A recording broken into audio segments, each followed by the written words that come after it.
서울 서대문경찰서, 강남경찰서, 구로경찰서, 경기 광명경찰서, 부천 소사경찰서, 일산 동부경찰서, 인천 남동경찰서, 부산진경찰서 등등등.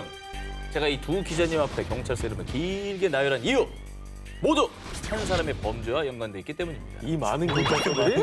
네. 저렇게 많은 경찰서가? 지난해 11월 20대 후반 여성 A씨가 단 열흘 동안 조사를 받았던 경찰서 드림. 오메야, 옮겨 다니기도 바빴겠다. 어떻게 열흘 동안 저 많은 경찰서에서 조사를 받나요? A씨는 하나의 사건이 아닌 무려 115건에 달하는 사건으로 지명수배를 받은 상습 사기 용의자였습니다. 사건이 시작된 2016년으로 되돌아가 보겠습니다. 2016년 6월 당시 A씨는 인천지법에서 사기 및 사기 미수 혐의로 징역 6개월형의 집행유예 2년, 보호관찰 80시간과 사회봉사를 선고받았지만 이에 대해 반성을 하기는커녕 바로 다음 달 일본으로 도주, 심지어 제가 아끼던 명품백 저렴하게 팝니다. 소중히 다뤄주실 분만 연락 주세요. A씨는 일본에서도 특기를 제대로 살려서 4년 동안 한국인을 상대로 온라인 물품 거래 사기를 펼쳤습니다. 그녀에게 당한 피해자만요, 자그마치 제 128명.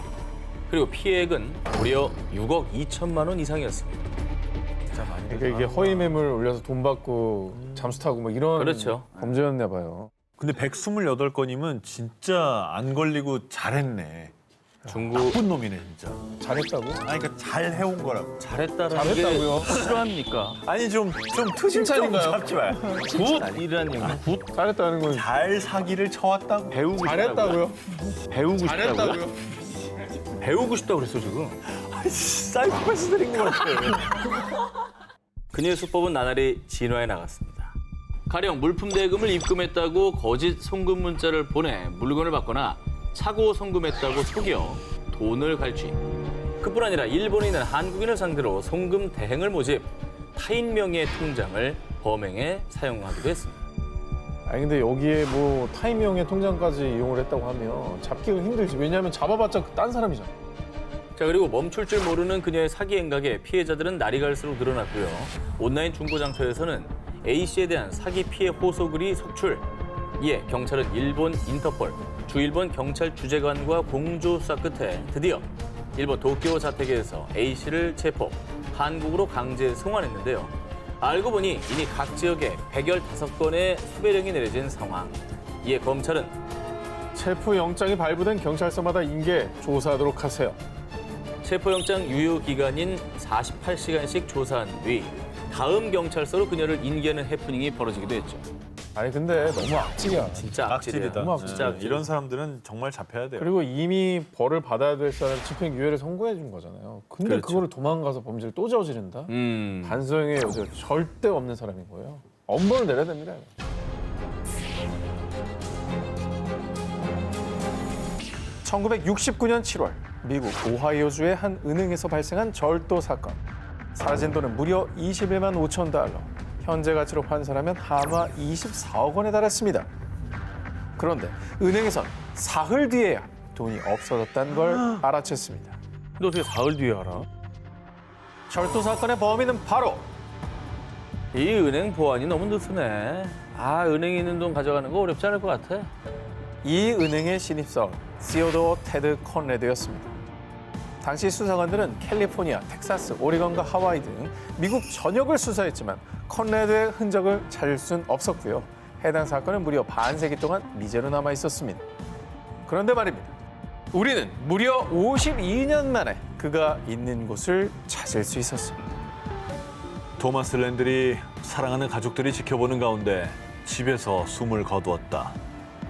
놀랍게도 희대 은행 강도 컨레드를 잡을 수 있었던 결정적인 단서는 바로 사망 부고란이었습니다.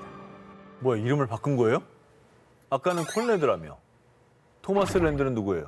부고 기사로 범인을 어떻게 찾아요? 은행 강도 사건 범인 콘레드와 부고란 속 토마스 랜드는 정말 놀랍게도 동일입니다. 우선 콘레드와 토마스의 생일은 7월 10일로 일치. 두 사람은 콜로라도 덴버 출생이라는 것과 졸업한 대학교도 일치. 그리고 부모의 이름도 거의 유사. 뿐만 아니라 경찰은 1960년대 컨레드가 작성한 서류와 2014년에 토마스가 작성한 서류를 대조.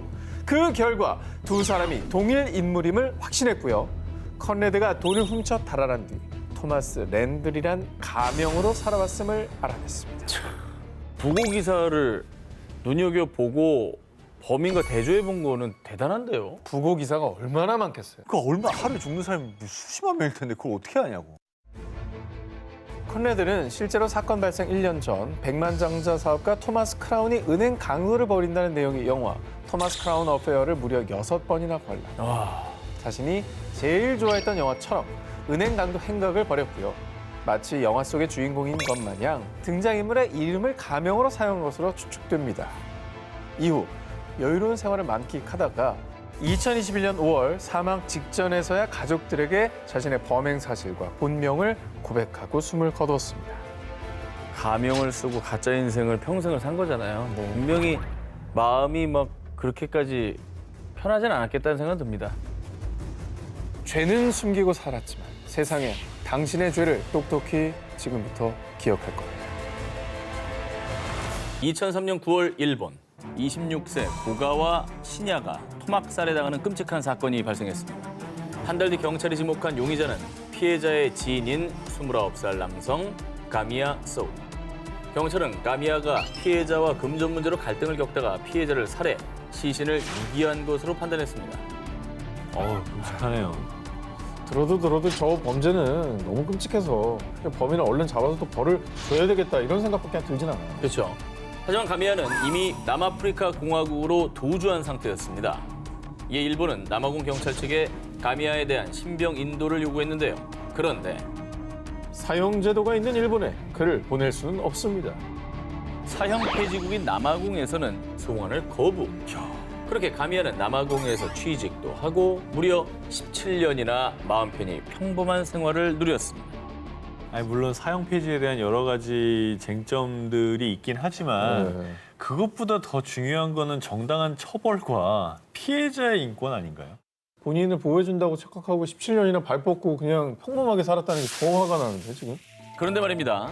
17년이나 도피 아닌 도피 중이던 가미야가 2020년 8월 갑작스럽게 남아공 주재 일본 대사관에 스스로 출두, 자수했습니다. 에이? 17년 만에? 이것도 코미디입니다. 아니 그동안 잘 숨어 살다가 왜 그랬을까요? 이 뒤늦게 뭐 양심의 가책을 느낀 건 아닐 것 같은데. 그 범인이 살해를 하고 뭔가 금전 문제가 있었대잖아. 그걸 이렇게 묻어둔 거야 어디다가. 어디다 묻어? 그냥 뭐 이렇게 자기만 하는 일본에? 곳에다가. 그거 이제 자기 찾으러 가고 싶어서 그런 거 아닐까? 가미야가 17년 만에 자수한 이유. 코로나 때문에 너무 힘들어요. 제발 일본으로 보내주세요. 코로나19 팬데믹으로 인해 당시 남아공에서도 누적 확진자 수가 63만 명을 돌파. 남아공 당국은 강력한 봉쇄령을 시행했는데요. 이에 남아공 경제가 얼어붙으며 일자리를 잃은 가미야. 게다가 넌 바이러스 덩어리야. 코로나 옮기지 말고 니네 나라로 꺼져. 코로나19에 대한 공포로 인해 급기야 아시안 혐오가 극에 달한 상황. 견디다 못한 그는 결국 17년 만에 자수. 2020년 9월 일본으로 송환됐습니다. 시살자고 이게 뉘우쳐서 자수한 게 아니잖아요. 코로나 안 터졌으면 평생 거기서 살았겠죠. 아니 물론 뭐 아시아 혐오 범죄가 전 세계 곳곳에 일어나면서 저도 동양인으로서 분노하거든요. 그렇죠. 근데 저런 케이스만큼 받아주고 싶지가 않아요. 뭐라고 말을 보태기도 꼴보기 죽겠다 진짜. 도망자 신세인데 네? 나 잡아가슈! 오히려 대놓고 경찰을 불러들였습니다. 사건의 발단은 2018년 2월 19일 미국 폭발물 단속국으로 익명의 제보 메일이 들어왔습니다. 조라는 남자가 화학물질을 잔뜩 구입해 갔습니다. 자, 이에 폭발물 단속국 조사관들이 즉시 출동. 실제로 조의 집에서 폭탄으로 추정되는 물건을 발견했습니다. 그런데 우리 집에 이런 게 있는 줄 저도 몰랐다고요. 이건 마이클 하리의 짓이 분명해요. 조가 언급한 마이클 하리라는 남성은 조를 폭행한 혐의로 기소된 남성이었는데요. 조는 하리가 자신에게 복수하기 위해서 집에 몰래 폭탄을 갖다 놓은 거라고 주장했습니다. 복수를 하려고 거짓 신고를 이렇게 꾸며서 만들어낸 일이다. 신고까지 지가 했다는 거죠. 근데 이게 조의 말대로 정말 하리가 꾸민 짓입니까? 하리의 집을 수색한 결과 사제 파이프 폭탄들과 불법으로 구입한 기관총들이 무더기로 발견됐고요. FBI는 곧바로 폭탄 제조 및 총기 소지 혐의로 하리를 긴급 체포했습니다. 어휴. 와, 엄청나네 무기들이. 이 사람은 괜히 누구 복수하려고 신고했다가 자기가 싹 다 잡혔네요. 어쨌든 이게 잘 사실은 잡혔는데 자기가 아닐 줄 모르는 일에 그렇게 한 게 아니라 누가 봐도 자기가 신고당할 때 분명한데 이런 일을 복수하려고 벌여다가 이제 자기가 잡히게 된 거 아니야? IQ 한번 조사해 봐야 할 필요가 있어요. 그러니까. 예. 근데 얘 뭐 하는 사람인데 이런 게 있는 거예요? 집에 폭탄도 있고 막 총도 궁금하죠. 있고. 네. 경찰 조사 중에 밝혀진 충격적인 사실. 지난 이슬람 센터 테러 용의자 마이클 하리의 신병을 확보했습니다. 테러리스트? 진짜 테러리스트였어? 진짜 테러리스트였어요? 잡혀줘서 고맙긴 한데 다행이죠. 너무 머리가 나쁘네. 그렇습니다. 6개월 전인 2017년 8월 5일 오전 5시였습니다. 미국 미네소타주 블루밍턴에 위치한 나르 알파루크 이슬람 센터에서 폭탄 테러가 발생.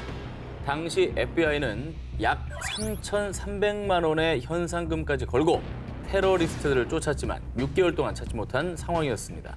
그런데 FBI가 그렇게 찾던 이슬람 센터 테러를 일으킨 주역이 바로 복수심에 거짓 신고를 했다가 체포된 하리였던 겁니다. 하리는 더 화이트 래빗이라는 테러 단체를 설립. 이슬람 센터 테러뿐 아니라 2017년 11월 미 일리노이주에 위치한 한 여성 보건센터 테러 미수 사건까지 일으킨 반드시 잡아야 할 거물급 테러리스트였습니다. 결국 스스로 발목을 잡힌 테러리스트 하리는 법정에 섰고요. 최소 35년의 징역형을 선고받을 것으로 전해졌습니다. 마피아의 본고장, 이탈리아에서도 가장 악명이 높은 마피아 조직인 은드랑게타. 인신매매, 살인은 물론 유럽으로 유입되는 대부분의 마약 유통을 장악한 세계 최대 규모의 마피아 조직인데요. 인터폴은 은드랑게타 소탕을 위해서 전담부서를 설치, 무려 2,500여 명의 특수수사요원이 동원됐습니다.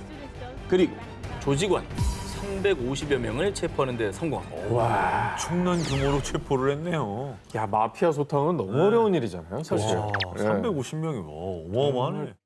자, 그런데 말입니다. 역대 최대 규모의 마피아 소탕 작전에도 불구하고 은드랑게타 조직의 핵심 인물인 마약 밀거래 주범 마르크 페렌 클라우드 비아르트만은 체포하지 못했습니다. 다른 조직원들은 뭐 엄청난 인력을 동원해서 다 잡아냈잖아요. 그렇죠. 근데 이게 핵심 인물인데 도대체 어디로 숨은 거예요? 무려 7년이나 인터폴의 수사망을 피했던 비아르트. 그런데 올해 초 인터폴이 드디어 이 비아르트의 흔적을 포착했습니다. 한 부부가 너튜브에 올린 이탈리아 요리 쿡방 영상이었습니다. 부부의 얼굴은 보이지 않지만 인터폴은 영상 속 남성을 비아르트로 확신합니다. 어떻게 그걸 확신하지? 지금 잡힌 거야? 아니 근데 얼굴도 안 보이는데 어떻게 알아? 손 이런데 혹시 손에 문신이 있나? 아, 문신. 그러니까 굉장히 독특한 어떤 형태. 패밀리들의 그 표식이 있을 수 있지. 얼굴이 안 보이는데도 인터폴이 해당 남성을 비아르트로 확신한 이유, 바로 문신! 영상 속 남성의 팔에 비아르트와 똑같은 독특한 문신이 있었던 것입니다. 경찰은 해당 너튜버의 인터넷과 SNS 기록을 추적, 도미니카 공화국 해변 마을인 보카치카에 거주 중인 것을 파악했고요. 그곳에서 은신 중이던 비아르트를 발견, 7년 만에 그를 체포했습니다. 와 진짜 너튜브를 했다고? 이게 보니까 본인도 영상 올리면서 얼굴이 안 나오니까 약간 방심한 거 아닐까요? 그렇죠. 너튜브에 올린 쿡방 영상 하나 때문에 7년간의 도피 생활은 끝! 바로 이탈리아로 송환됐습니다. 현재는 재판을 기다리고 있다고 합니다. 뭐 고맙습니다. 결국 그렇지. 본인이 이제 본인을 제보해 주셔서 너무 감사드립니다. 프랑스 자동차 회사 르비의 회장으로 도산 위기에 처한 일본의 자동차 회사 닛비를 화려하게 부활시키며 일본에서 영웅으로 추앙받았던 자동차 업계의 거물 카를로스 곤 전 회장. 그런 그가 2018년 특별 배임 등의 혐의로 조사를 받아왔고요. 2019년 4월부터 24시간 감시를 받으며 재판을 앞두고 있었습니다. 그런데 일본의 불공정하고 정치적인 박해로부터 도망쳤습니다. 어린 시절을 보냈던 레바논으로 도주한 사실이 드러나며 일본 전역이 발칵 뒤집혔습니다. 가택연금 중이면 당연히 출국이 불가능한 상황이었을 것 같은데 야, 그 도망친 방법이 궁금하네요. 백이 있었던 거 아니에요? 카를로스 곤 회장의 탈주국은 10여 명의 다국적 용병들이 있었기에 가능했습니다. 그 탈출에 앞장선 리더, 미국 육군 특수부대 출신 마이클 테일러, 그리고 행동파견 브레인 그의 아들 피터, 운송 담당 전세기 조종사와 터키인 직원들까지 동원됐는데요. 먼저 마이클과 피터 부자는 6개월 전부터 탈주국을 위해 치밀하게 사전 답사와 조사를 실시. 이들은 개인 전세기 전용 출입구의 장비 검색에 허술한 간사이 공항을 도주 경로로 낙점했습니다. 근데 좀 믿기지가 않는 게 공항에서 뭐 지나갈 때 맥스레이도 찍고 신분증도 보고 하잖아요. 이거 어떻게 뚫어낸 거예요? 일본 언론 보도에 따르면 이들은 악단으로 위장, 카를로스 회장을 다름 아닌 대형 악기 장비 케이스에 숨긴 후 이동. 그렇게 보안 검색대를 무사히 통과했고요. 전세기를 타고 유유히 터키를 거쳐 레바논으로 도주. 아니 근데 이게 좀 씁쓸한 게 그래도 다국적 기업의 CEO 아닙니까? 그렇죠. 이게 어떻게 보면 이렇게 몰래 빠져나가는 것 자체도 명예롭진 않은 거예요. 카를로스 곤 회장은 자신이 도망친 이유에 대해 닛비와 르비를 통합하려고 했기 때문에 일본에서 자신을 음해하려는 음모를 꾸민 것이다 라고 주장했는데요. 그리고 일본 측은 레바논에 그의 송환을 요구하고 있지만 두 나라는 범죄인 인도 조약을 맺지 않았기 때문에 레바논은 송환 요구에 응하지 않고 있습니다. 좀 정정당당하게 검색대를 걸어서 나가면 되지 왜 근데 일단- 악기통에 숨어서 나가서 근데 일단 저런 얘기- 절차적으로 네. 어떻게든 본인 도망친 거잖아요. 그건 그렇지. 잘못이죠. 그건 잘못이지 뭐. 존경받던 CEO에서 도망자라는 꼬리표를 달게 된 그. 비록 도망치는 데는 성공했지만 도덕적인 비난은 면치 못할 겁니다. 2013년 9월 아르헨티나 인근 세계 최장의 산맥인 안데스 산맥에서 4개월 동안 조난당했던 한 남성 라울 고메스를 극적으로 구조. 아이고. 예, 기적적인 생還소식에 많은 사람들이 박수를 보냈습니다. 4개월 동안 조난을 당했다고요? 그렇죠. 그것도 고산지대에서. 어휴, 그럼 뭐 정말 죽을 고비를 넘기는 게 아니라 죽을 고비 안에서 4개월을 살았네요. 정말 죽을 뻔한 거네. 아 근데 구조대 다행입니다. 자, 그렇습니다. 고메스에 따르면 4개월 전인 5월 칠레에서 오토바이 여행을 하던 중 오토바이 고장으로 도보로 걷다 폭풍설을 만나 길을 잃고 헤매게 됐고요.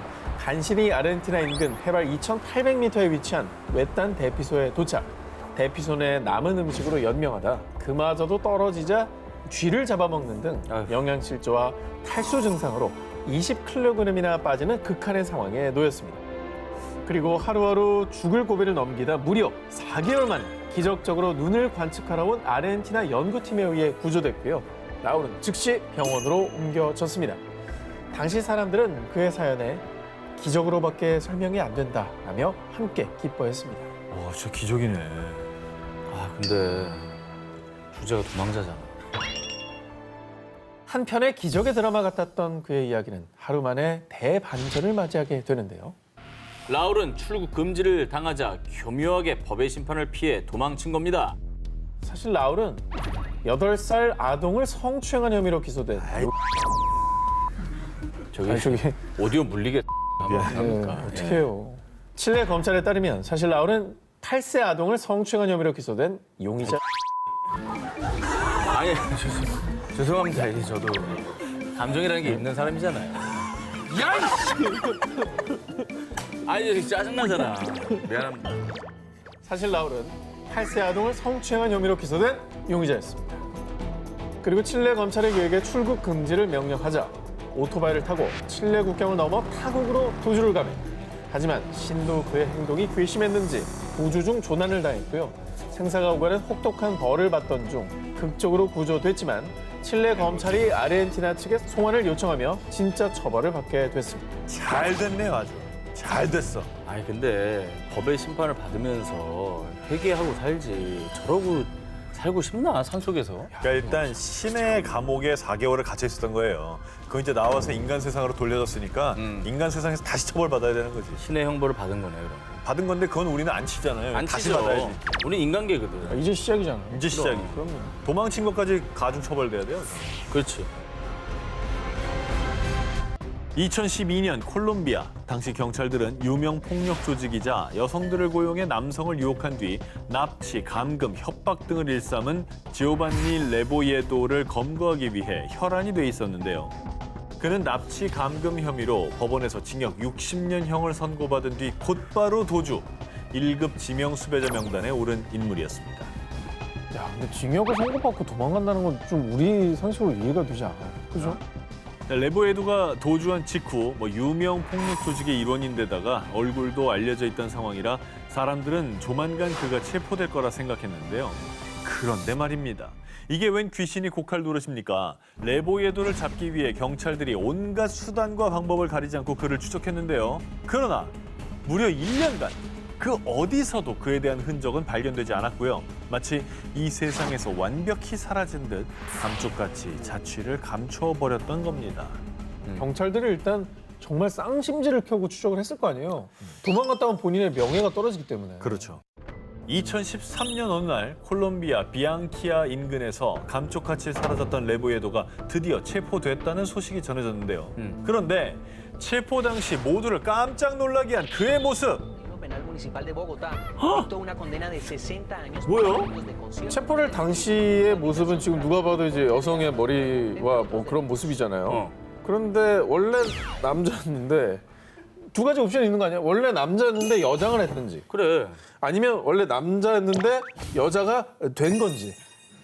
자, 이게 어떻게 된 일이냐? 레보에도가 약 1년간 경찰의 수사망을 교묘히 빠져나갈 수 있었던 이유가 여장을 한 게 아니라요. 아예 성전환 수술을 감행. 로잘리나라는 이름의 30대 여성으로 완벽하게 변신했던 겁니다. 야, 이거는 성형 수술을 능가하네. 그렇지. 성도를 바꿔버렸어. 뭐 이건 굉장히 초유의 사태라 어떻게 반응드리기가 좀 참. 아니, 어떻게 체포된 겁니까? 그게 궁금하죠? 네. 불심 검문 중이던 경찰의 눈에 띈 한 여성. 어디서 많이 봤는데 누구시더라? 그 레보에도랑 너무 닮지 않았어?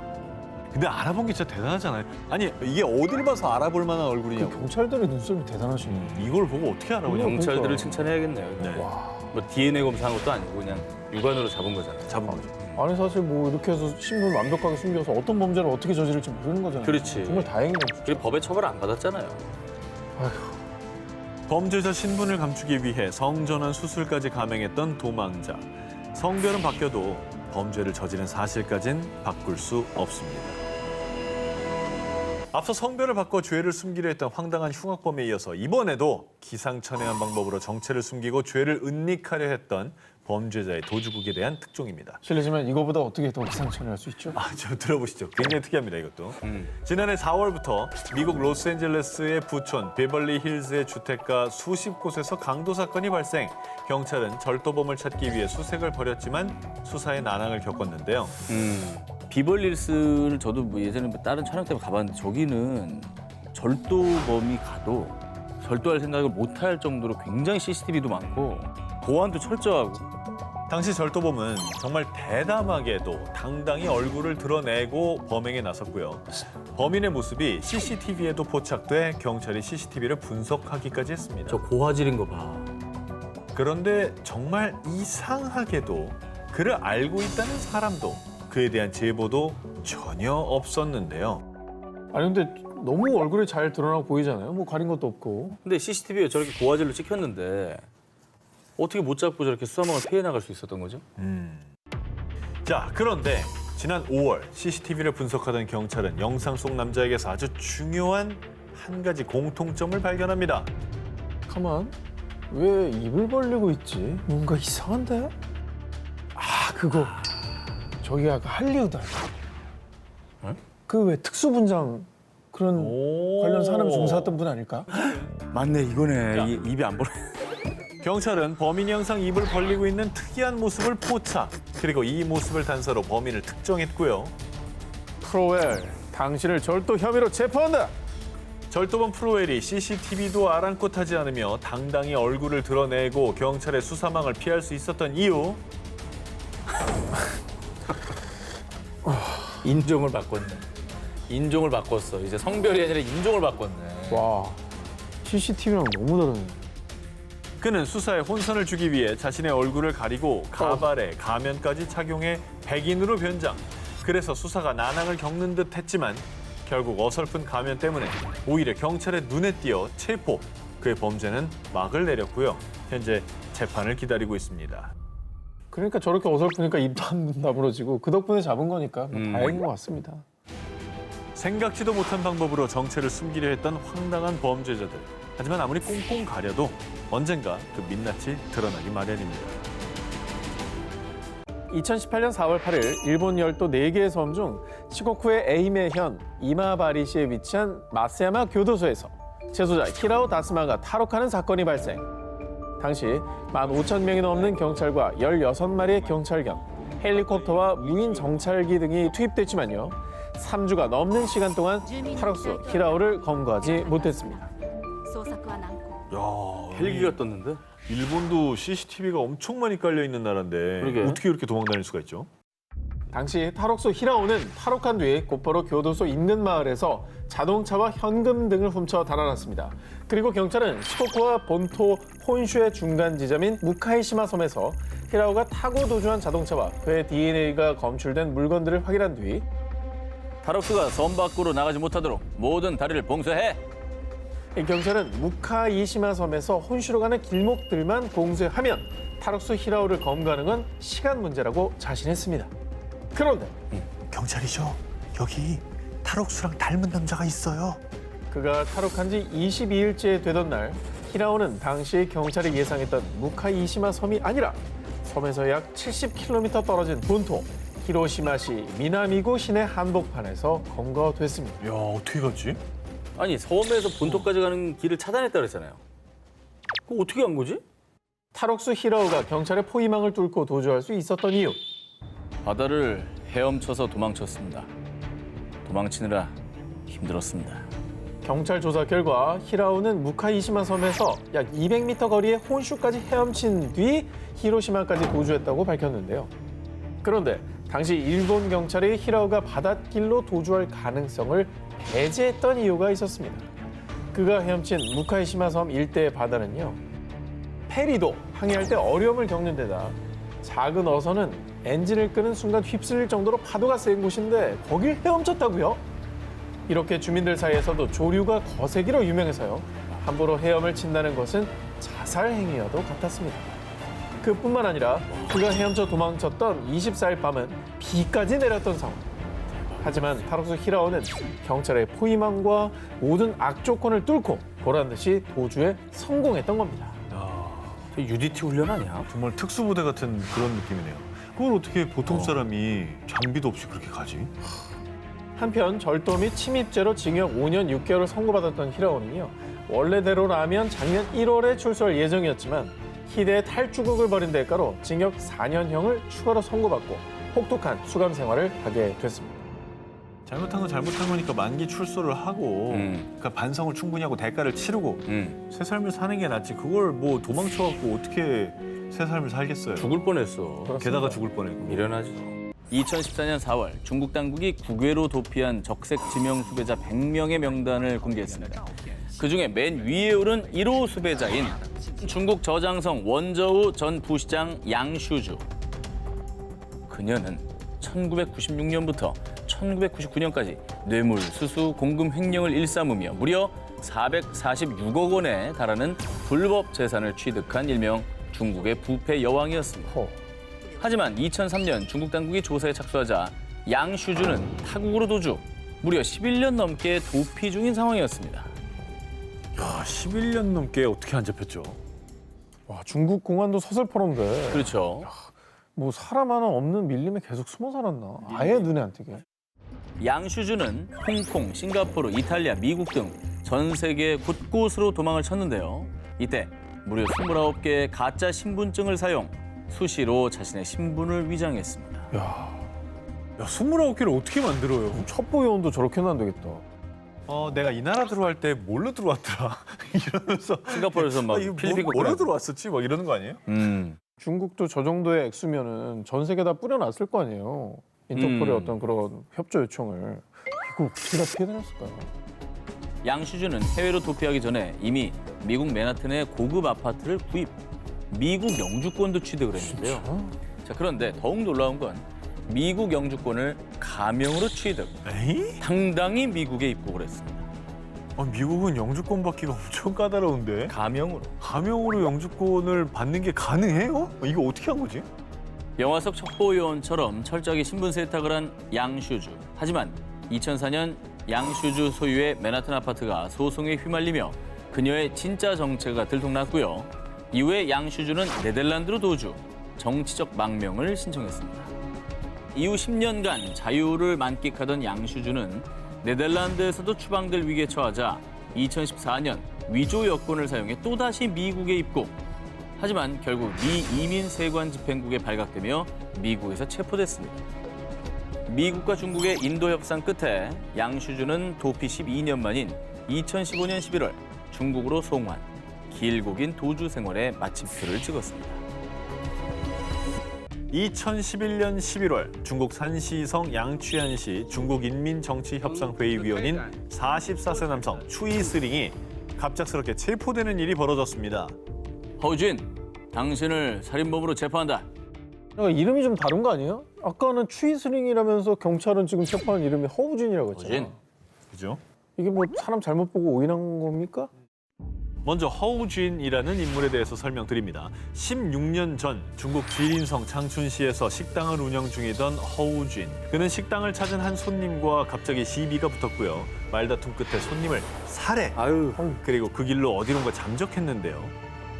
공안은 용의자 허우진에 대한 특별수사팀을 구성해 공개 수배까지 했지만 그의 흔적조차 찾을 수 없었습니다.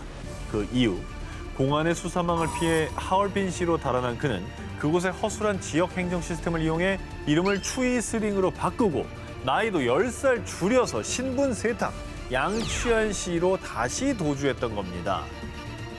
아니 시스템이 얼마나 허술하면 나이도 10년을 깎아서 이렇게 도망갈 수 있는 거예요? 근데 공안은 이렇게 되면 찾기가 너무 어려운 거 아니에요? 그럼 정보가 다 사라져버렸잖아요. 그렇죠. 살인자 허우진은 추이스링이라는 이름으로 새 삶을 시작, 가구 사업가로 성공하며 큰 부를 축적했고요. 지역사회 사업과 자선단체에 자신의 재산을 아낌없이 기부하며 지역민들로부터 큰 환심을 샀는데요. 뭐 아무리 좋은 일 한다고 해도 사람 죽였잖아요. 죄가 없어지는 게 아니죠. 진짜 사회에 기여하고 싶으면 자수를 했어야죠. 그렇지. 그게 진정한 사회 기여죠. 자, 그렇게 지역 유명 인사로 우뚝 서게 된 그는 급기야 2011년 5월 중국 인민정치협상회의위원회 당선. 와. 중국 정치계에 입문까지 하게 됩니다. 아니 자기가 저지른 죄가 있으면 반성하고 살아야지 권력을 얻으려고 했단 말이에요. 저는 저 사람하고 아까 저기 쿡방하던 사람하고 정신세계가 비슷한 것 같아요. 아니 정치에 출마해서 선거가 되려면 도덕적으로 본인이 깨끗해야 되잖아요. 그런 생각이나 있었겠습니까? 어떻게든 숨어 살려고 그러는 거지. 2011년 도망자 허우진을 찾기 위해 심기일전에 재수사에 돌입한 공안은요. 당시 허우진의 전처와 아이들을 만나 그의 행방을 추궁. 집요한 수사 끝에 정치인 추이스링의 실체가 살인범 허우진이란 사실을 파악. 산시성 경찰들과 공조해 그를 체포하는 데 성공했는데요. 그런데 말입니다. 공안에 체포된 허우진은요. 늘 죄책감에 시달려 열심히 기부하고 살았습니다. 그간 발을 편히 뻗고 잔 적이 없었는데 붙잡혀 속이 시원합니다. 근데 죄책감 얘기를 이제 와서 한다는 거가 너무나 뻔뻔합니다. 그러니까 자발적으로 한 게 아니잖아요. 잡혔으니까 죄책감이 생긴 것 같은데. 그렇죠.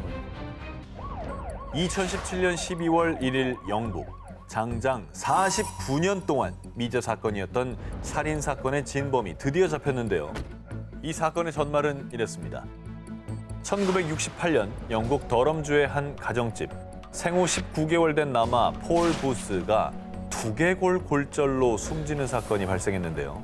이에 대해 폴의 부모는 아이가 침대에서 떨어져서 머리를 심하게 다쳤어요. 사고사를 주장. 경찰도 별다른 타살 증거를 찾지 못해 사건은 일단락 났습니다.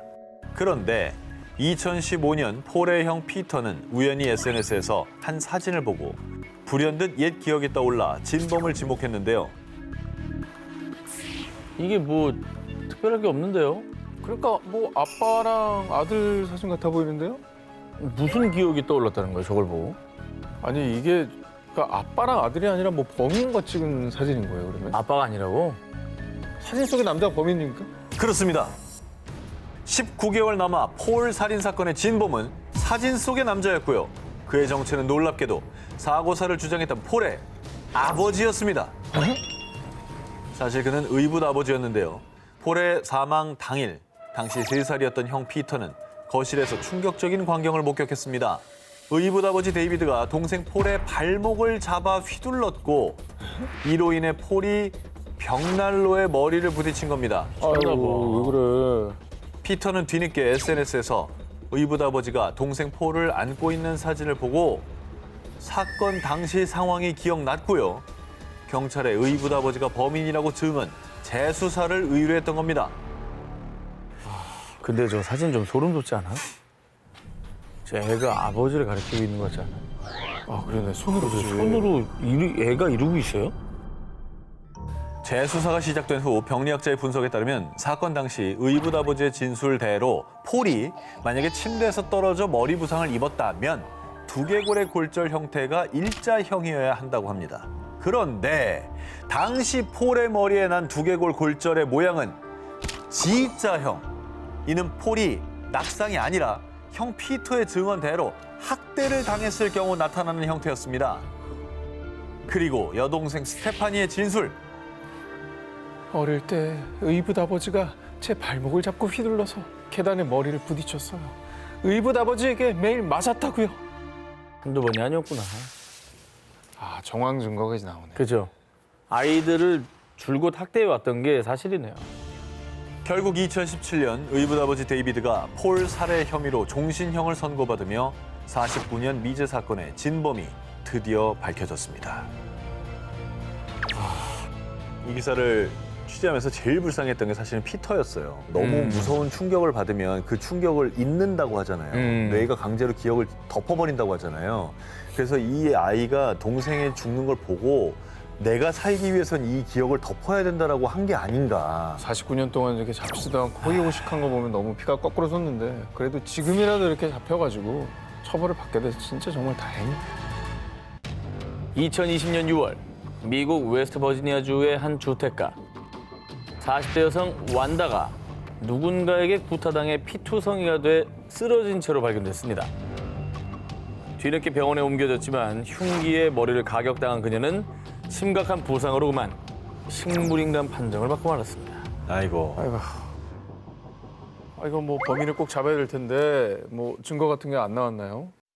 사실 경찰 조사 과정에서 유력한 범인으로 추정되는 사람이 딱 한 명이 있었습니다. 사건 당일 자정 무렵 사건 현장 문 앞에 서 있는 한 사람을 봤다는 목격자 진술이 있었는데요. 하지만 어디까지나 정황 증거였을 뿐 그 어떠한 직접적인 증거는 없었습니다. 그리고 용의자는 경찰의 범행 사실을 극구 부인. 오로지 피해자 완다의 진술만이 범인을 잡을 수 있는 유일한 증거였는데요. 그렇게 무려 2년의 세월이 흘러 사건이 미궁 속으로 빠질 무렵 2022년 6월 기적적으로 깨어난 피해자 완다. 모두가 그녀의 입을 주목했습니다. 그런데 완다가 지목한 범인의 뜻밖의 정체는 바로 범인은 오빠. 믿기 어렵겠지만 범인은 평소 완다와 사이가 좋지 않았던 친오빠 다니엘이었습니다. 우야. 다니엘은 동생을 흉기로 공격 후 방치. 사실 다니엘은 평소 폭력적인 성향과 목격자의 증언 때문에 사건 당시 유력한 용의자였었는데요. 하지만 범인이었던 오빠는 2년 전엔 확실한 증거가 없어 빠져나갔지만 이번엔 극적으로 깨어난 동생의 확실한 증언으로 체포. 살인 미수 및 고의 상해 혐의로 기소됐습니다. 하마터면 묻힐 뻔했던 범인의 악행. 시간이 흘러도 범인을 밝히려는 피해자의 의지가 이 기적을 만든 건 아닐까요? 2008년 인도 우타르프라데시주의 한 부촌. 치과 의사 부부의 딸인 14세 소녀 아루시 탈와르가 목에 수술용 메스에 의한 것으로 추정되는 자상을 입은 채 자신의 방 침대에서 살해당하는 사건이 발생했습니다. 당시 경찰이 유력한 용의자로 지목한 사람은 아루시 사망 직후 실종된 집사 45세 남성 햄라지 반자데였습니다. 아, 또 사건 직후에 사라졌으니까 되게 의심스럽긴 하네요. 뭐 당연히 도망쳤다고 생각하지. 네. 아 근데 저 어린 소녀를 왜 저 나이 많은 그 집사가 왜 그럴 일이 있었지? 자, 그런데 아루시 사망 바로 다음 날 집사 반자데 또한 목에 아루시와 비슷한 자상을 입은 채 옥상에서 숨진 채 발견되며 사건은 또다시 미궁에 빠졌습니다. 살인 용의자도 죽은 채로 발견된 거예요? 그렇죠. 아니, 똑같은 상처로? 수법이 똑같잖아. 그렇죠. 그러면 범인이 같은 사람이라는 건데? 유력한 용의자가 사라진 직후 경찰이 새롭게 지목한 용의자는 다름 아닌 아루시의 친부모 탈와르 부부였습니다. 아, 진짜 아니길 바랬는데. 당시 조사관들은요, 집사 반자대와 딸 아루시가 부적절한 관계인 것을 알게 된 탈와르 부부가 딸 아루시를 명예살인한 것이라며 정황을 근거로 부부를 기소했습니다. 하지만 탈와르 부부는 그저 옆방에서 자고 있었을 뿐이라며 억울함을 호소, 무죄를 주장했습니다. 그리고 치열한 공판 끝에 2013년 재판부는 집사 반자대의 시신이 발견됐을 때 신원을 모른다고 답했던 점, 딸 아루시의 장례와 범행 현장 청소를 급하게 처리하려 했던 점 등을 수상히 여겨 결국 탈와르 부부에게 무기징역을 선고했습니다. 사건 발생 약 10년 뒤인 2017년 이 사건은 새로운 국면에 접어들게 됩니다. 꾸준히 억울함을 호소했던 탈와르 부부는 결국 항소하고요. 그 결과 재판부는 탈와르 부부에게 증거 불충분으로 무죄를 선고. 아루시 살인 사건은 다시 원점으로 돌아가게 된 겁니다. 한때 인도를 뒤흔들었던 미궁에 빠진 살인 사건. 과연 소녀를 살해한 진범은 누구일까요? 2021년 7월 네덜란드 암스테르담 데낫 도심 중심부에서 5발의 총소리가 울려 퍼졌습니다. 이에 64세 한 남성이 총을 맞고 사망. 도심에서 대낮에? 총을, 와, 이거는 뭐 계획적인 거 아니에요? 이건 조직범죄 같아요.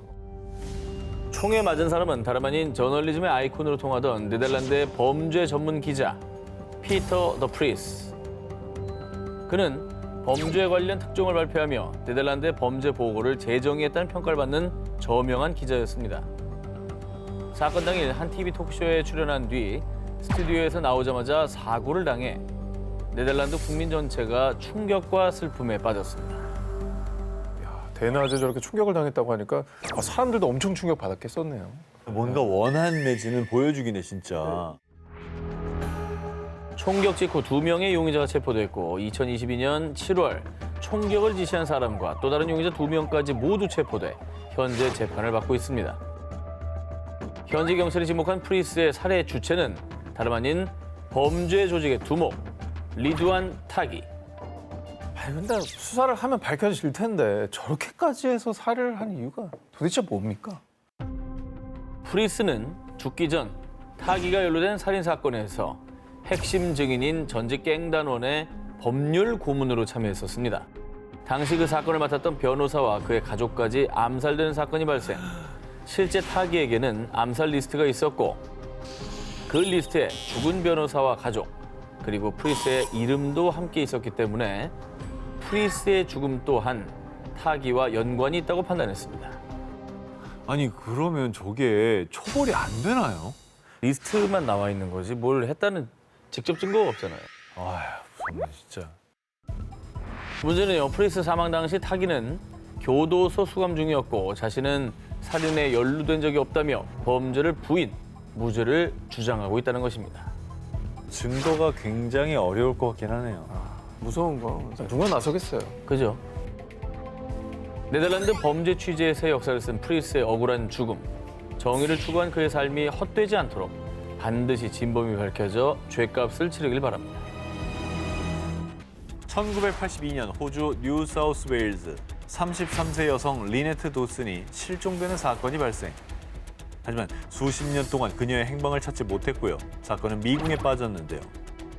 그런데 사건 발생 약 40년 후 리네트 실종 사건은 살인 사건으로 전환, 새로운 국면을 맞이하게 됐습니다. 두 가지가 예상이 되는 거죠. 진범이 뭐 나왔다거나 아니면 이제 그분의 유해가 발견이 됐다거나. 어허. 리네트 도슨 실종 사건이 살인 사건으로 전환된 이유는 바로 2018년 5월 호주의 한 팟캐스트 방송 때문입니다. 해당 팟캐스트에서 리네트 실종 사건을 소개하면서 그녀가 살해당한 정황들을 포착한 겁니다. 40년 동안 미제였다면서요. 증거가 나왔네요. 아니 근데 경찰도 못한 걸 팟캐스트에서 밝혔다고요? 자, 팟캐스트에서 지목한 범인은 다름 아닌 리네트의 남편 크리스 도슨이었습니다. 사건 발생 당시에도 경찰은 아내가 사라진 뒤에도 6주 동안 실종 신고를 하지 않은 점 등을 미뤄 남편 크리스가 리네트를 살해한 것으로 추정했지만 당시 경찰은 남편 크리스가 아내를 살해했다는 결정적 증거도 찾지 못했고요. 무엇보다 실종된 리네트의 시신이 발견되지 않았기 때문에 결국 크리스를 기소하지 못했는데요. 야, 근데 6주 동안이나 뭔가 찾으려고 안 했던 거잖아. 이건 의심 가지. 당시 럭비 선수이자 교사였던 크리스는 당시 제자였던 16살 소녀와 불륜 관계였고 아내 리네트가 사라진 후 단 하루 만에 불륜녀가 그의 집으로 이사. 아이고, 뭐야? 뭐야? 새 가정을 이뤘고요. 그리고 아내를 죽이기 위해 청부 살인을 시도하려고 했다는 정황도 밝혀졌습니다. 많은 일을 했네, 팟캐스트가. 그리고 파장이 커지자 경범죄를 제외한 대부분의 범죄에 공소시효가 없는 호주는 곧장 재수사에 돌입. 뭔가 살해 동기가 될 만한 정황들이 드러났다는 거 아니에요. 경찰이 움직였다는 건. 2022년 8월 재판부는 당시 리네트는 남편을 사랑했고 미래에 대한 계획도 세웠습니다. 그리고 혼자 지낼 만한 재정적 여유가 없었기 때문에 그런 사람이 스스로 떠났을 가능성은 매우 낮습니다. 라며 크리스가 이혼 시 지불해야 할 위자료를 피할 목적으로 리네트를 살해했다고 판단. 아직 리네트의 시신을 찾지 못했지만 정황 증거들로 크리스에게 유죄를 선고. 크리스는 40년 만에 죗값을 치르게 됐습니다. 40년 동안 밝혀지지 않았던 리네트 실종 사건의 진실. 아직 형량은 정해지지 않았지만 죄를 지었다면 저지른 죄에 대해 합당한 처벌을 받고 깊이 반성하길 바랍니다. 2021년 5월 27일 밤 벨리즈. 조용했던 부둣가에 정적을 깨는 한 발의 총성. 해변가에서 발견된 피해자는 현지 경찰 헨리 잼모트. 그리고 용의자는 피투성이가 된 채 현행범으로 체포됐습니다.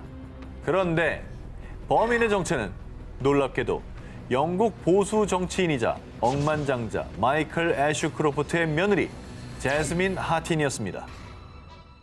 당시 시아버지와 남편이 벨리즈에서 사업 중인 데다 제스민 역시 벨리즈에서 운영 중인 호텔의 이사직을 맡고 있었습니다. 제스민은 자연스럽게 2, 3년 전부터 현지 경찰 헨리와 친분을 쌓았고요. 헨리에게 총기 사용법을 배우며 더욱 친밀하게 지냈습니다.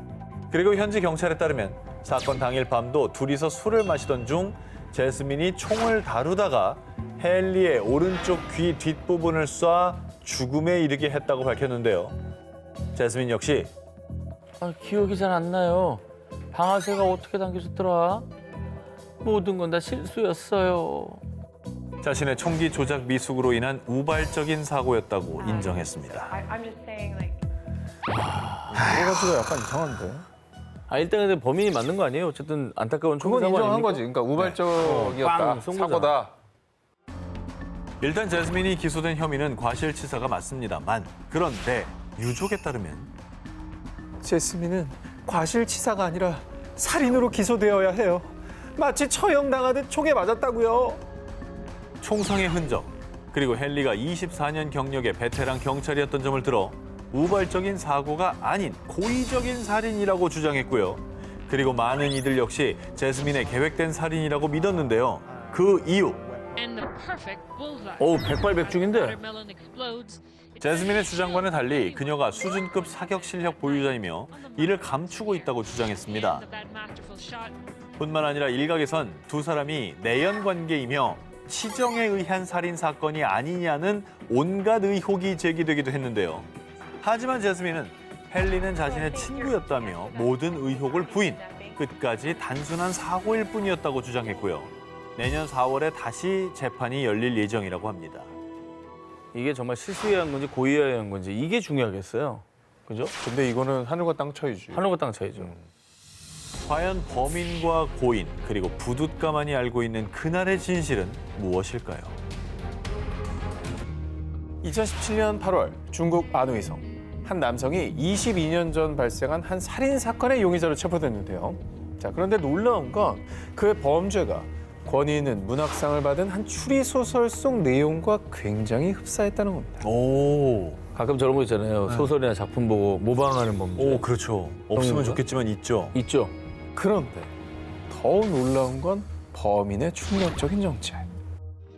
살인사건의 범인은 바로 해당 소설을 쓴 유명 작가 리우 용비아오였습니다.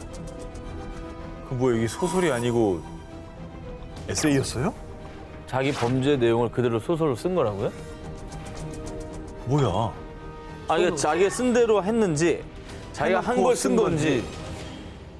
그가 쓴 소설은 중국 유명 추리 소설로요. 한 여성 작가가 살인을 저지르고 도망치는 내용을 담고 있는 게 그의 상황과 비슷해 실제 자신이 과거 범죄를 모티브로 쓴 것이 아니냐라는 의혹을 사게 됐는데요. 소설보다 더 끔찍했던 그날, 그 사건이 일어난 시점으로 돌아가 보겠습니다. 1995년 11월 중국 저장성 후저우의 한 여관. 당시 생활고를 겪던 리우는 금품을 훔치려다 주인의 눈에 띄었고 우발적으로 주인 부부와 그들의 손자 그리고 직원까지 살해한 후 달아났는데요. 그렇게 살인 후 22년 동안 리우는 작가로 승승장구. 앞서 말씀드린 이 추리 소설은 문학상을 탔을 정도로 인기를 끌었습니다. 아니 얼마나 현실감 있는 글을 썼겠어요. 경험담인데. 싫어하니까. 간이 크다.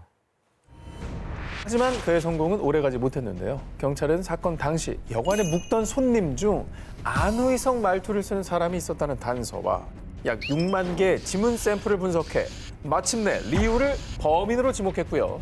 집에 들이닥친 경찰을 마주한 리우는 22년 동안 오늘만 기다렸습니다. 드디어 정신적 고통에서 벗어날 수 있게 됐어요. 라며 순순히 자신의 죄를 모두 자백했던 겁니다. 예상은 했구나. 근데 너무 비겁하다. 궤변이죠. 궤변이죠. 자신의 고통이 컸다면 자백했어야지. 자수했어야지. 왜 이제서 잡으니까 그 얘기를 합니까? 잠깐의 탐욕에 눈이 멀어 돌이킬 수 없는 잘못을 저지른 한 남성. 늦었지만 이제라도 그 죄값을 치르고 깊이 반성하시길 바랍니다. 1972년 미국 매사추세츠주 햄든 카운티 코네티컷 강. 13살 소년 데니 크로터가 숨진 채 발견됐습니다. 하지만 유력한 증거가 없어 결국 범인을 찾지 못한 채 사건은 50년 가까이 미제로 남아 있었는데요.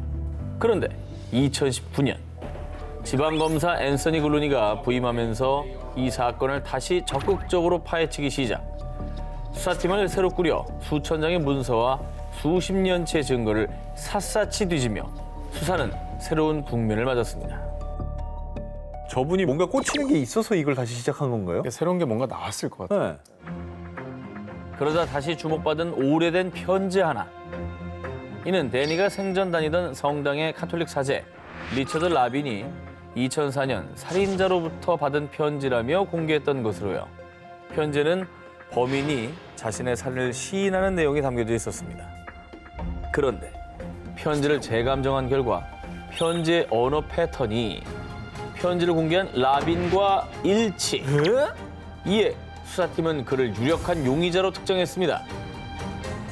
그리고 알고 보니 라빈은 아동 성범죄자. 결국 성직을 박탈당했던 두 얼굴의 인물이었습니다.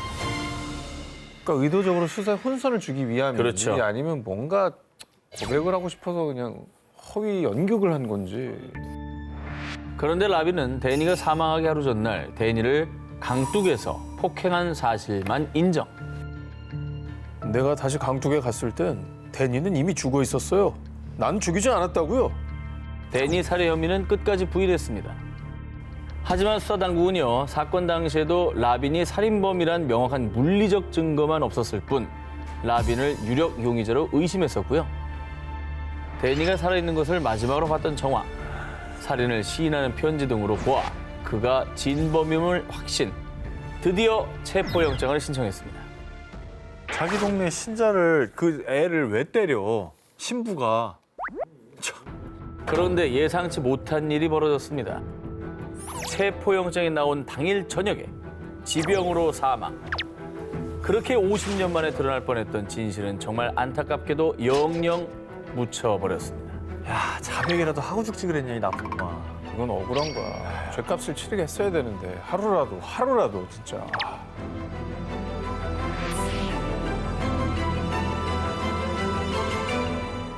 2016년 11월 미국 콜로라도주 덴버의 법원. 한 여성을 구타 후 성폭행했던 진범으로 지목된 남성 클라렌스 모제스 L의 재판이 열렸습니다. 그런데 그는 자신의 결백을 주장. 과연 모제스는 진범이 맞을까요? 배심원들은 무죄를 판결했습니다. 본 판사 역시 클라렌스 모제스 L에게 무죄를 판결합니다. 뭐야, 진범이 아니었네요. 그런데 사실 이번 재판은 유죄 판결을 뒤집은 재심 재판. 모제스는 무려 30년 가까이 자신이 진범이 아님을 주장해왔습니다. 아이고. 그에게 악몽이 시작된 건 1987년 한 여성이 LC, 다널이란 세 사람에게 성폭행을 당했다며 경찰에 신고. 그런데 며칠 뒤 경찰에 체포된 것은 비슷한 이름을 가진 클라렌스 모제스 L이었습니다. 그가 범인으로 지목된 이유는 정말 뜻밖이었습니다. 내가 봤어요. 내 꿈에 나왔다고요. 당황스럽다, 당황스러워. 정말 황당하다. 아 근데 이거는 경찰이 일단 그 사람을 체포한 것도 황당한데 판결이 나왔던 거잖아. 꿈 말고 어떤 진범의 흔적이 있습니까? 그러니까 알리바이라는 것도 있잖아. 어. 당시 경찰은 꿈에서 가해자를 봤다는 증언을 믿었고요. 왜 믿어? 제대로 된 수사 없이 그를 범인으로 특정. 덕분에 모제스는 1988년 성폭행 혐의로 징역 48년을 선고받았습니다. 미쳤나 봐. 심지어 1995년엔 모제스 측이 무죄 입증을 위해 피해자 옷 등 증거물에 있는 DNA 검사를 의뢰했는데요. 그런데 덴버 경찰 측은 약 8년 동안 멀쩡히 잘 보관해오던 증거품을 단 한 달 만에 실수로 분실했다고 주장. 실수? 고의성이 다분한 증거 인멸 정황에 모제스는 좌절해야만 했습니다. 경찰도 이상해요. 이게 왜 그랬지? 수사 종료한 거를 다시 끄집어내기 싫어서 그런지 모르겠는데 끄집어내는 순간 자기들의 과오를 인정해야 인정하는 거니까. 근데 저 사람의 인생이 뭐가 됩니까? 한 사람 인생을 다 망쳐놓고 그러고 말이 살고 돼? 싶나? 2013년 모제스에게 도착한 편지 한 통. 당신에게 무슨 말을 해야 할지 잘 모르겠네요. 그들이 나를 만나게 하세요. 때가 됐어요. 편지를 보낸 이는 과거 모제스의 이웃이자 성폭행 혐의로 수감 중인 LC 잭슨. 피해자가 처음에 언급했던 세 남성 LC, 다널 이들 중에 한 명과 일치했는데요. LC 잭슨은 자신이 진범임을 무려 26년 만에 고백. 억울하게 옥살이를 했던 모제스는요. 진범의 증언이 뒷받침되며 2015년 조건부 석방. 드디어 그토록 외쳤던 진실을 인정받았습니다. 아니 진작 죄를 고백해야지 뭐 26년 동안 뭐에 가만히 있다가 인제 와서 그러냐고. 와, 저건 진짜 너무한다. 30년 가까이 진범이 아님을 밝히려 외로운 싸움을 한 모제스. 그는 수차례 플리바겐을 제안받기도 했습니다. 하지만 그는 그때마다 이렇게 답했습니다.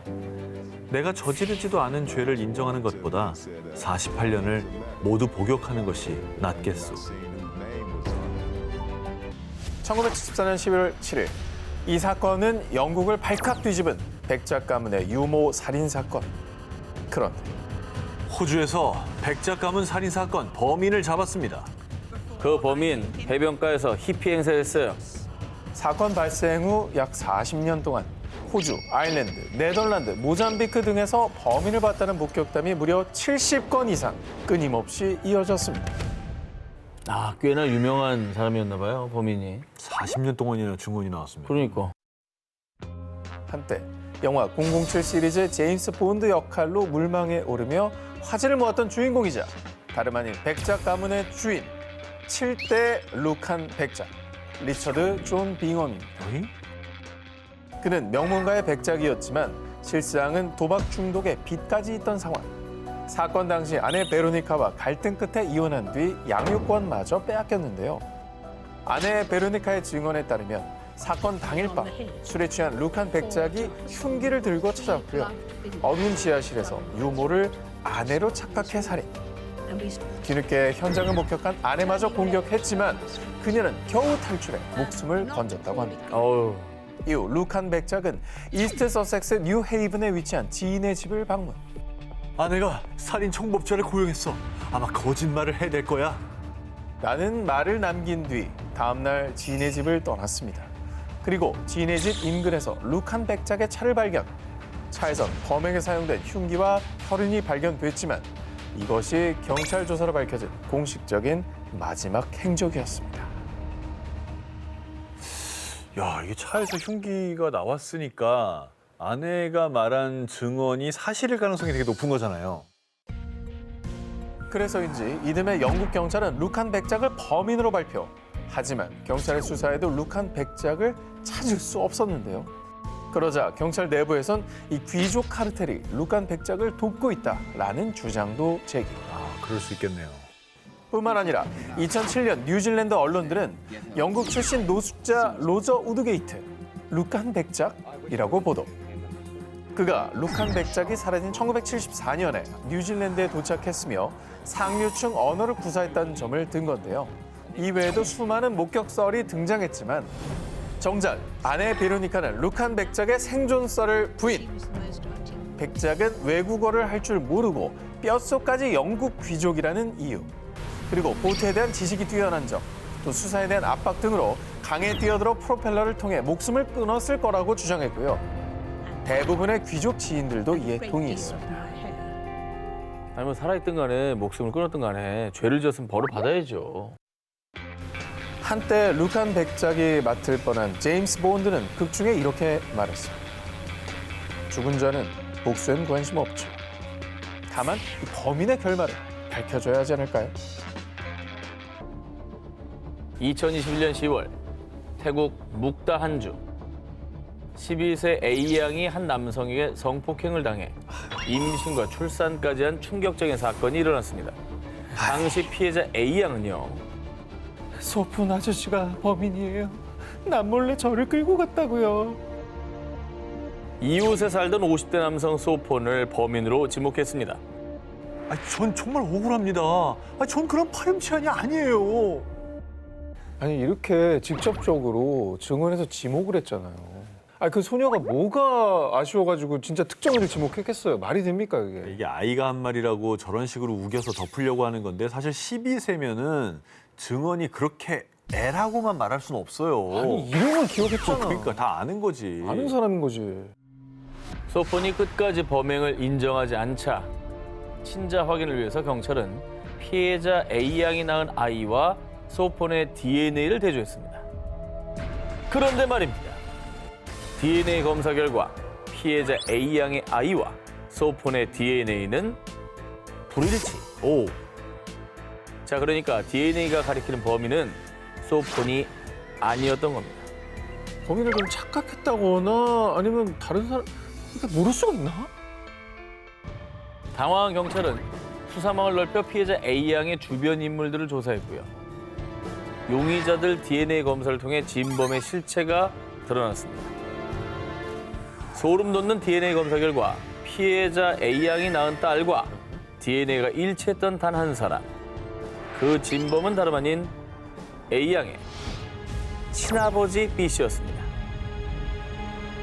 이건 또 뭐야? 그러면 왜 저 소폰이라는 사람은 왜?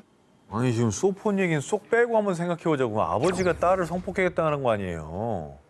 이것도 증언을 그럼 조작하기 위해서 아빠가 시켰나? 강제적으로? B씨의 범행이 너무나도 충격적이었던 탓일까요? 피해자 A양과 어머니는 DNA 증거에도 불구하고 B씨의 무죄를 주장하고 있다고 합니다. 나왔잖아. 뭐야? 아니 A양은 모를 수가 없잖아요. 하지만 DNA라는 명백한 증거가 있기 때문에 아버지 B씨는 결국 구속됐습니다.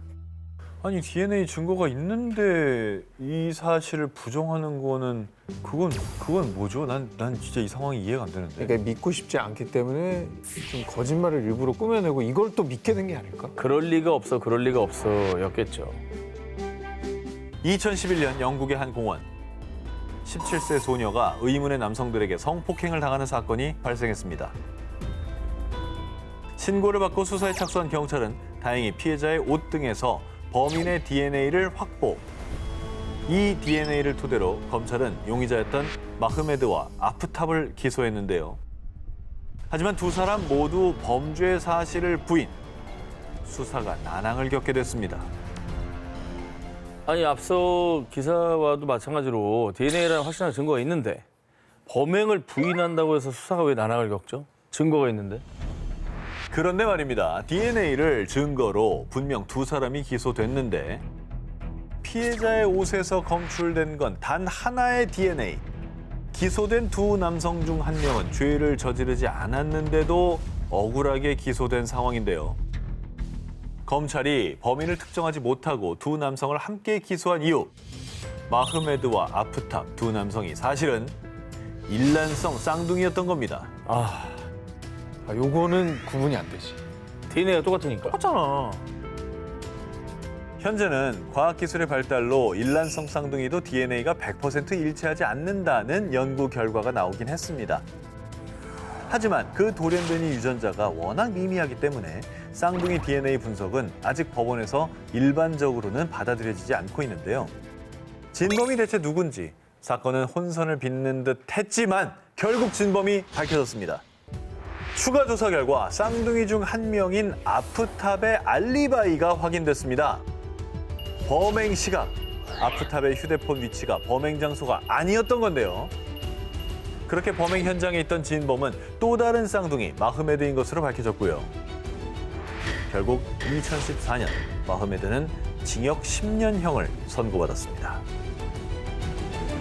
근데 형제인데도 진범이 바로 자수 안 한다. 그건 그렇네. 그지? 저 둘은 끝났다고 봐야 되겠네요, 그죠? 끝까지 빠져나가려고 그런 거잖아.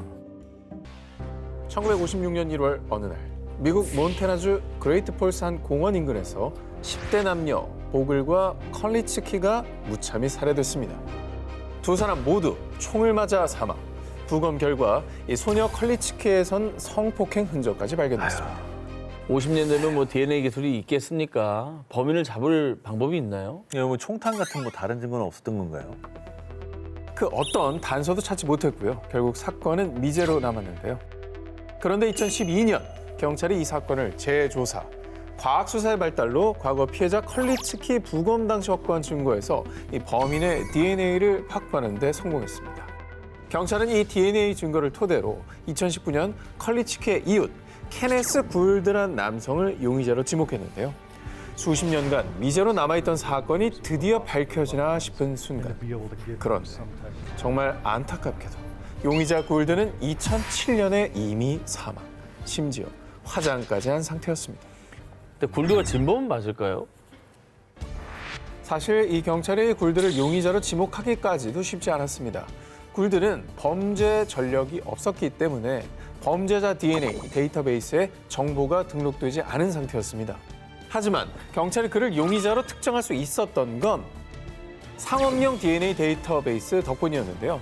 보통 잃어버린 가족을 찾기 위한 목적으로 등록하는 가족 찾기 데이터베이스를 활용해 범인의 DNA와 일부 일치하는 DNA를 발견했고요. 그 DNA의 주인공이 바로 굴드의 가족들이었던 겁니다. 이에 경찰은 정확한 분석을 위해 굴드의 자녀들을 간곡하게 설득했습니다. 당신 아버지가 범인일 수도 있습니다. 하지만 피해자와 유족들은 60년 넘게 고통받고 있어요. 제발 진실이 밝혀지게 도와주십시오. 그렇죠. 유족들은 뭐 비록 범인을 처벌하지 못하더라도 대체 누가 범인인지 진실이라도 알길 바라지 않습니까? 굴드의 자녀들한테는 정말 엄청 괴로운 선택이겠다. 내가 이거를 제공함으로써 우리 아버지가 살인범이 될 수도 있는 거잖아요. 살인범의 자식이 되는 거잖아요.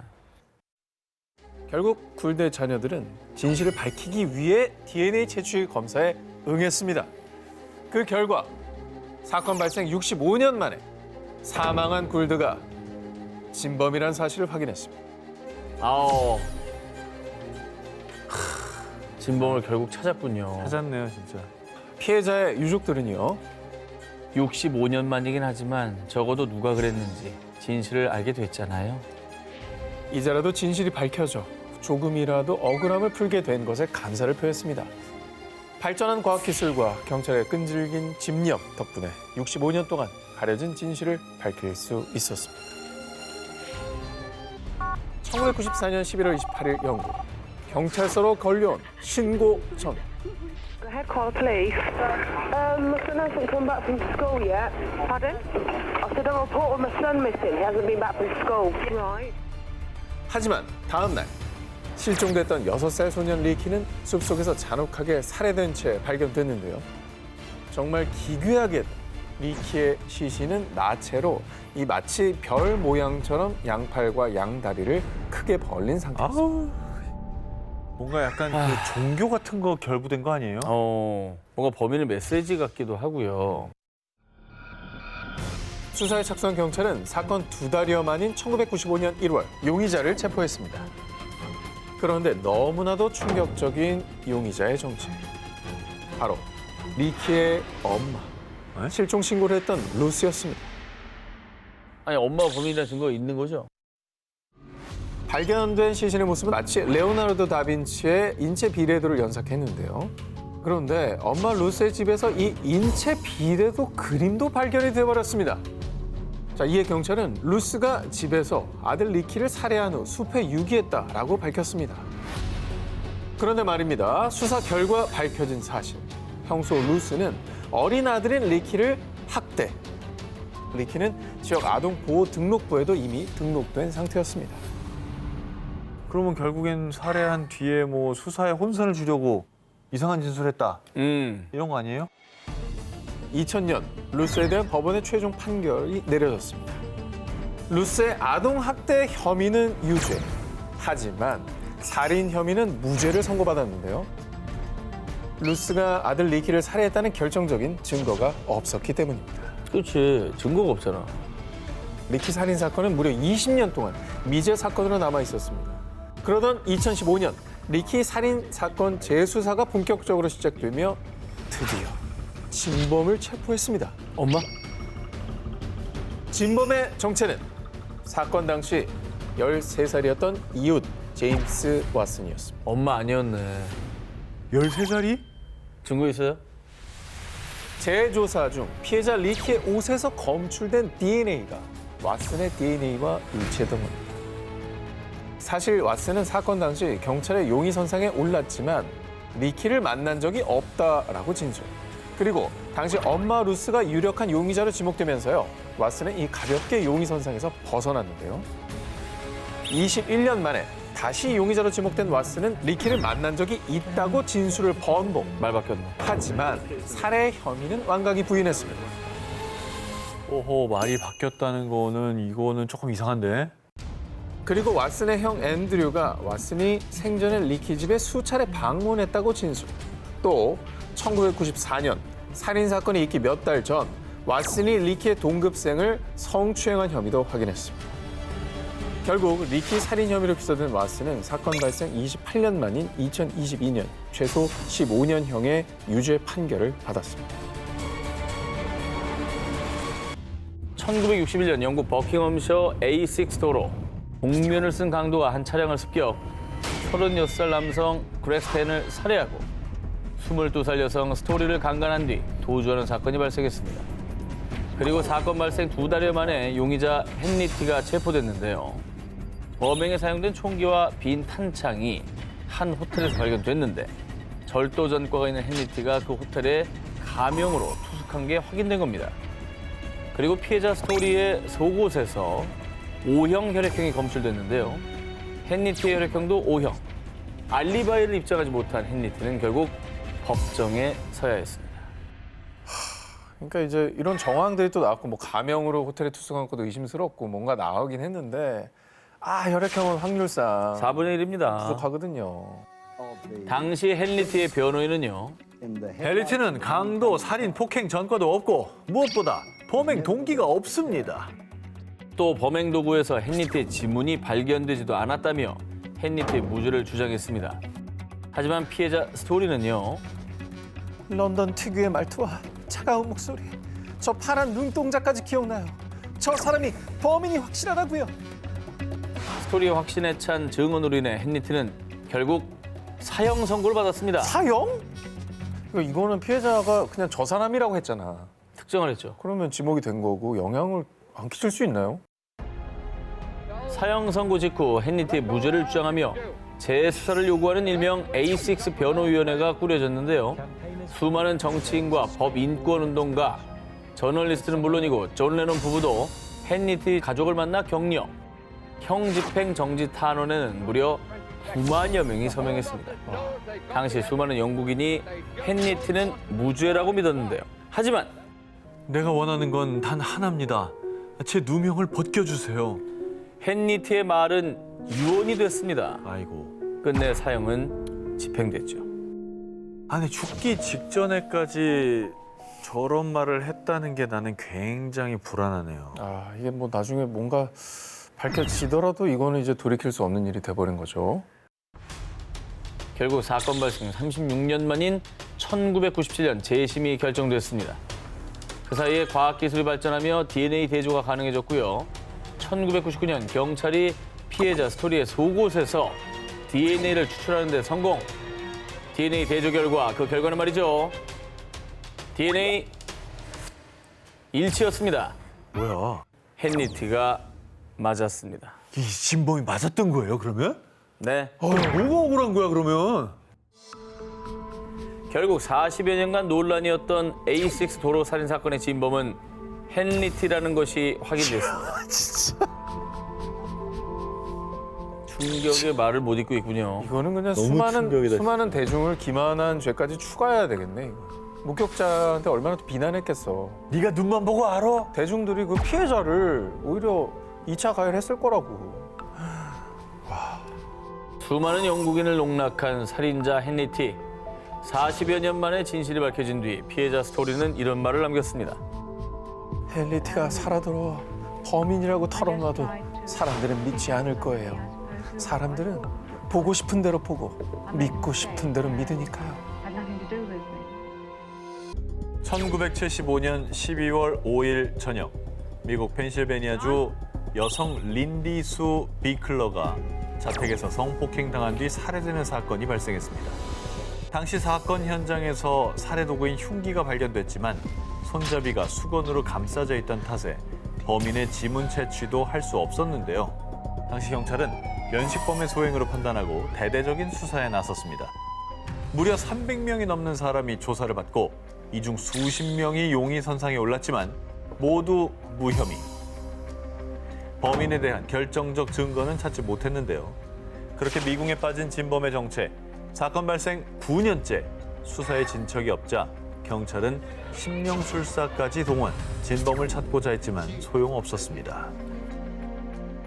아이고, 얼마나 간절하면 심령술사를 경찰에 동원합니까? 범인이 되게 철두철미했나 봐요. 그러니까 그렇죠. 뭐 나오는 게 없잖아요. 지문도 없고. 하지만 경찰은 포기하지 않았고 사건 발생 22년이 지난 1997년 피해자 비클러의 옷에서 용의자의 DNA를 확보했습니다. 이 DNA를 데이터베이스에 확인한 결과 아이고. 안타깝게도 일치하는 DNA가 없었는데요.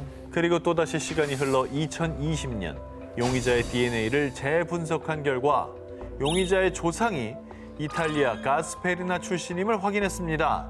이에 경찰은 사건 현장 인근에 거주하던 이탈리아계 주민들을 대상으로 다시 재조사에 들어갔고요. 그렇게 수사망을 좁혀간 결과 비클러와 같은 아파트 건물에 거주했던 가스페리나 출신 남성 데이비드 시노폴리가 용의선상에 올랐습니다. 그냥 고향 때문에 체포된 거잖아요. 가스펠리나 뭐 똑같... 출신이면 뭐 다 범인인가? 그러니까. 당시 시노폴리는 수사에 적극 협조하지 않았고 결국 경찰은 시노폴리를 체포하지 못했습니다. 하지만 결국 경찰은 결정적인 증거를 확보했습니다. 무려 46년이라는 긴 추적 끝에 경찰이 확보한 결정적인 증거는 바로 커피잔! 2021년 2월 시노폴리가 한 공항에서 다 마신 커피잔을 쓰레기통에 버렸는데요. 이때 그 틈을 놓치지 않고 경찰이 쓰레기통에 버린 커피잔을 수거! 그렇게 시노폴리의 DNA를 채취해냈습니다. 범인의 DNA와 커피잔에서 검출한 시노폴리의 DNA를 대조한 결과 일치! 끈질긴 46년의 진범 추격 끝에 시노폴리가 범인이라는 증거를 끝끝내 찾아내고야 만 겁니다. 대단하다. 체포된 시노폴리를 살인 혐의로 기소했는데요. 해당 수사를 끈질기게 추적한 수사 당국은 유족인 비클러의 남편에게 진범 체포 사실과 함께 이런 이야기를 전했습니다. 피해자를 위해 끝없이 정의를 추구했습니다. 법 집행 당국은 비클러를 잊은 적이 없습니다. 미국 노스캐롤라이나주에 사는 60대 여성 캐시 질크리스트에게는 가슴 아픈 출생의 비밀이 있는데요. 그녀는 사실 어린 시절 입양돼 친부모가 누구인지 모른 채 가슴 한켠에 그리움을 품고 살았습니다. 사실 입양된 가정에서도 당연히 뭐 사랑받고 잘 자라셨겠지만 이걸 또 안다면 내 친부모는 누구일까? 알고 어디서 싶죠. 뭐 할까? 무슨 사연이 있을까? 궁금한 그거를 참을 수 있는 사람이 있을까요? 인지상정이죠. 네. 캐시는 2017년 유전자 분석 회사를 통해 계부학자인 사촌을 찾게 됐고요. 오, 사촌을 통해서 60년 만에 어머. 친어머니와도 상봉을 했습니다. 아, 다행이다. 하지만 캐시가 아기 때 친부모님이 이혼했던 터라 친어머니도 아버지의 소식은 알지 못했습니다. 유독 아버지의 행방은 찾기가 어려웠는데요. 그런데 3년 후 전해진 뜻밖의 소식. 저기 캐시 놀라지 마. 네 아버지를 찾은 것 같아. 그런데 알고 보니 그녀의 아버지는 미국에서 매스컴을 탈 정도로 유명한 사람이었습니다.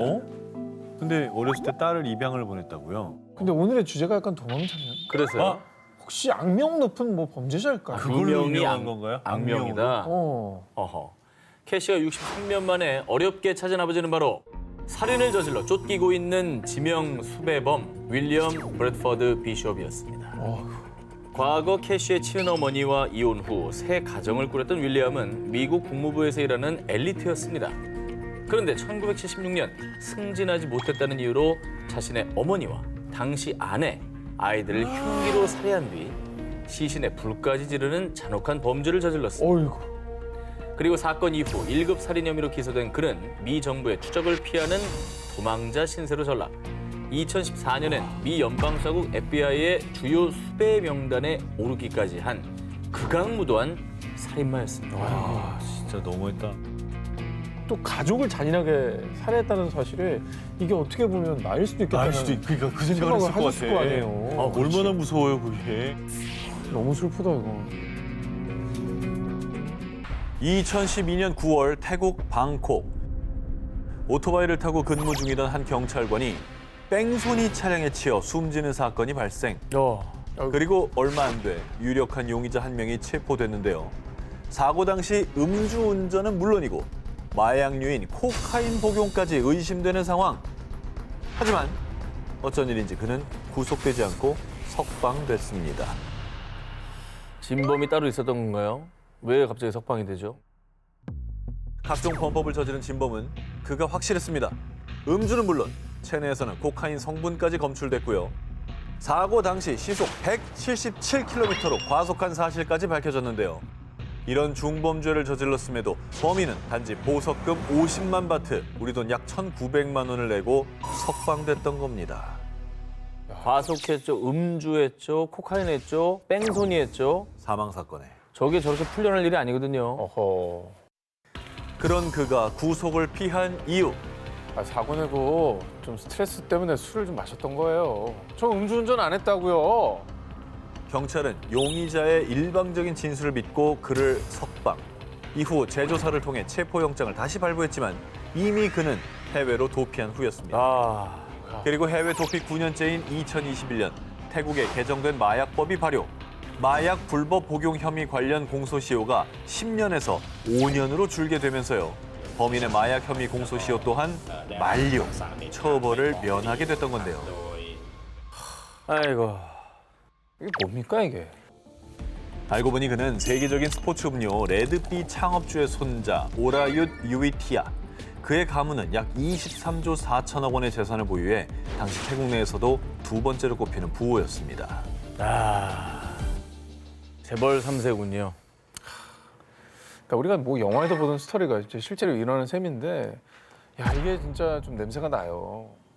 타이밍이 너무 절묘하니까. 네. 1980년 7월 베트남 함단 구역 20대 여성 A씨가 살해당하는 사건이 발생했는데요. 자, 사건 다음 날 당시 사건 현장에 있던 남성 보떼가 용의자로 지목 체포됐습니다. 실제로 그의 바지에서는 피해자의 혈흔이 발견됐지만요. 전 사람을 죽이지 않았습니다. 아 정말 억울해요. 자, 이렇게 억울함을 호소했던 보떼. 하지만 결국 그는 증거 불충분으로 석방됐습니다. 아 바지에 묻은 피는 뭡니까? 자, 사실 보떼는 사건이 발생한 지역의 유일한 의료인으로요. 누가 쓰러졌다길래 달려가서 피해자 맥박을 재고 상태를 살폈어요. 그래서 바지에 피가 묻은 거라고요. 라며 무죄를 주장했습니다. 그렇게 증거 불충분으로 석방된 보떼. 하지만 사건 발생 14년 뒤인 1994년 보떼가 사망하기까지 A씨 살인 사건의 진범은 끝내 밝혀지지 않았습니다. 비록 세월이 많이 흘렀지만 피해자의 아들 B씨는 희망의 끈을 놓지 않았습니다. 어머니를 살해한 진범을 밝히기 위해 수십 년 동안 증인을 탐문하고 용의자의 행적을 쫓고 끈질기게 진실을 파헤쳤는데요. 그러던 중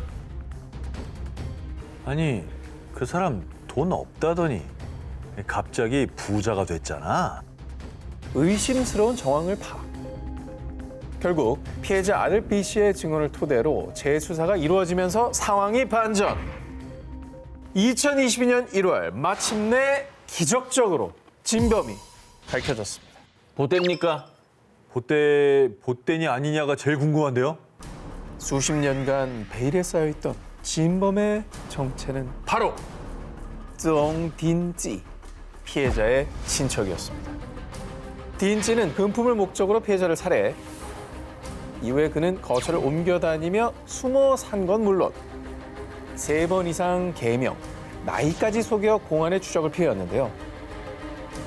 하지만 결국 사건 발생 42년 만에 진범 딘찌가 숨겨왔던 추악한 진실이 드러났습니다. 그 가족들한테도 얼마나 손가락질했겠어요. 아, 그러니까 제 그 집 아들이래, 그 집 딸이래 무례가면서. 보떼는 진짜 도와주려고 하다 피가 묻었나 보다. 그리고 결국 누명을 벗지 못하고 세상을 떠나버렸습니다. 아 진짜. 살인범이란 누명을 쓰고 억울하게 세상을 떠났던 보떼의 아들 보응옥은요. 아버지와 가족의 원한을 드디어 풀었습니다. 라며 안도의 한숨을 내쉬었는데요.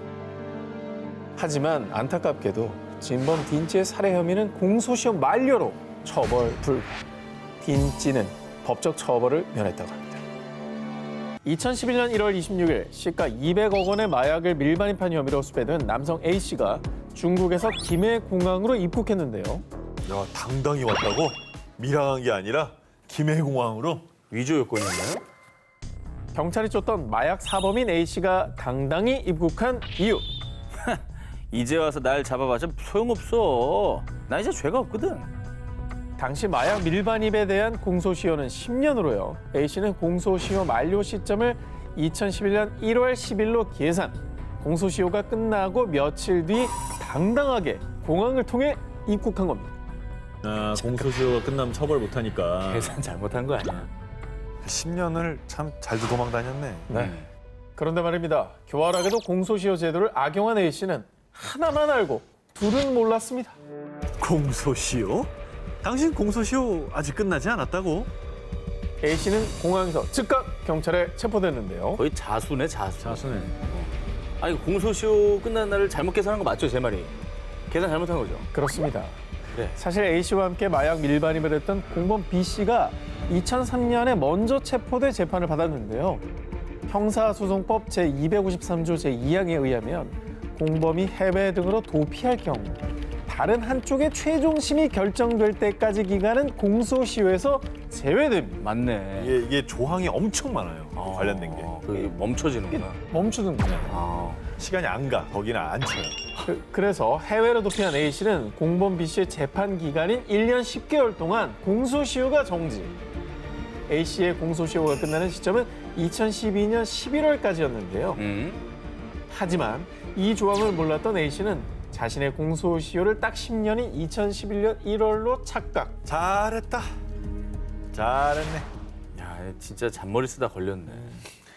근데 너무 쌤통이다. 제 자기 딴에는 10년 동안 잘 숨어 있었다고 생각했을 거예요 아마. 그러니까 생각해 보면은 미리 들어와서 법의 심판을 받았으면 편안하게 여생 보낼 수 있는 건데 10년도 날린 거죠 사실. 날린 거죠. 도망다니. 이제 와서 다시 쳐버리거든요. 또 쳐버리지. 법이 그렇게 청솔하지가 않은데 어떻게든 그 사각지대에 있는 줄 알고 저러다가